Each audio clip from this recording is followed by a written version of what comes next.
Uh, uh, is everything all right? You're having trouble sleeping too? Well, I think I know what I can do to help you. Come here, come here. Lay in my arms. Now let's see if I can remember this story off the top of my head. It's been a long time since I've read it or even thought about it. I used to read it to myself as a kid to go to bed. Well, yeah, I would read it to myself because I didn't have anyone else to read it to me. But that's not important right now. What's important is you can't sleep, and I think I've got it. She took her first breath in a grove of towering aspen trees under the shadow of a hummingbird's wing. Her mother was the melody of the mountain stream, and her father was the glitter of the sunlight through the coin-shaped leaves. The forest cared for her, swaddled her in wildflowers, and sustained her with birdsong. When she cried, the butterflies kissed her cheeks and dried her tears. She grew strong and fast, and in only a few years she was taller than the saplings that sprouted on the day of her birth. When the nights were cold, she slept beside the fawns, curled up against their spotted backs while their mothers sang lullabies and told stories. On warm spring evenings, she lay on the beds of moss and sweet-smelling fallen leaves. She played with the bluebirds who taught her to sing. She raced the coyote pups along dry stream beds. On rainy days when the earth smelled of the sky, she wandered down to the mountain lake and swam with the river otters. She lived a contented life for many years in the little grove. The woods and the mountainside loved her dearly, knew the sound of her footsteps and the touch of her fingers. Even the most fearsome creatures were tame in her presence. The bears told her where to find the sweetest honey. The chorus of wolves sang her dirges in hollow harmony, hoping to see her smile. Even the mountain lion tipped its regal head in her direction as he stalked by in search of prey. She was the forest's very heart. One day she awoke to strange sounds in the woods, voices clumsy and ill-defined, not lofty like bird sound or steady like a doe's murmur. She climbed to the top of an old pine tree who straightened with joy at her touch. A man and his son rambled through the woods, snapping limbs from sapling trees and trampling larkspur underfoot. The man was tall and thin, and the boy stood about the girl's height with a smile cool as a riverbed stone. She watched all day from a distance as they cleared a space in the aspen grove to make a camp, gathered wood, made a fire, pulled fish from the lake with a stick and string, and roasted them over the flames. When the night fell, the forest held a hushed conference about the strangers. The nervous squirrels chittered, the bucks stamped their hooves, and the owls quieted everyone down to warn them. No one was to go near these trespassers, especially not the girl. The next morning, the girl licked dewdrops from the wild mint leaves and wandered the woods, avoiding the spot where the man and his son lay sleeping. She hummed to herself as she walked and did not notice the boy who had risen at the sound of her song and followed it. "What's your name?" he asked as he approached, and the forest grew deathly still. The girl did not have a name. She did not know what names were. There was no use for such things in the forest, for the creatures knew one another too intimately for names. "Your name?"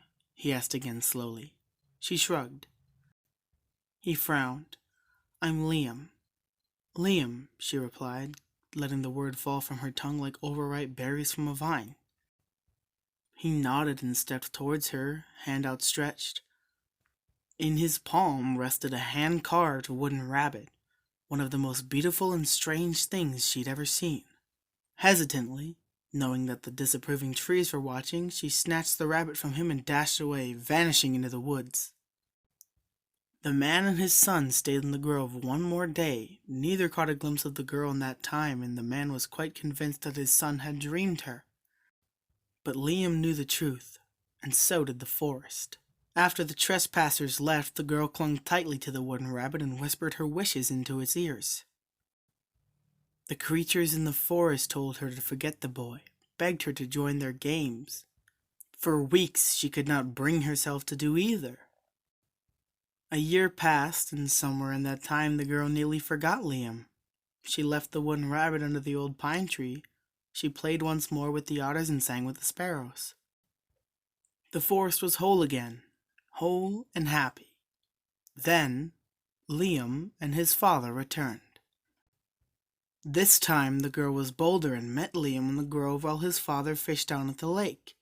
He didn't look up from the fire when she appeared, he only smiled into the gentle flames. "I knew you were real," he whispered. She smiled back. Liam and his father returned to the woods once every spring. Each year, much to the forest's chagrin, Liam and the girl stole a moment together beneath the shade of the pine branches, nestled in the scent of fallen needles that clung to their skin. They talked and they laughed. The girl came to love speaking in Liam's clumsy language, just as he came to love how well she knew the forest, how deeply she belonged to it. The third year they met, Liam stole a kiss from the girl under the pine tree. The fourth year, the girl stole 2 kisses and Liam stole a caress of the girl's wildflower skin. One day, after many years of stealing kisses, they stole much more from one another and lingered in the shades of the pine tree in a breathless reverie. Shortly after that day, Liam and his father departed the woods again. The girl fell ill. The forest did not scold, only sighed at the inevitability of it all and nursed her as best as it could. In time, she grew better and stronger. She grew fuller, too, and felt the terrifying exhilaration of life within her. She bore a child under the shade of the aspen trees, a daughter with wildflower skin and eyes full of wishes. The girl gave her daughter the little wooden rabbit to play with, and when spring came, the 2 of them waited under the pine tree for Liam's return. When he did return, this time without his father, his cool smile did not last long. His countenance grew dark at the sight of his daughter sleeping in a bed of pine needles. He knew that this child, like her mother, was not human, not quite, and that knowledge made him tremble. Liam could not hear the girl's voice over the sound of fear rushing in white rapids within his ears.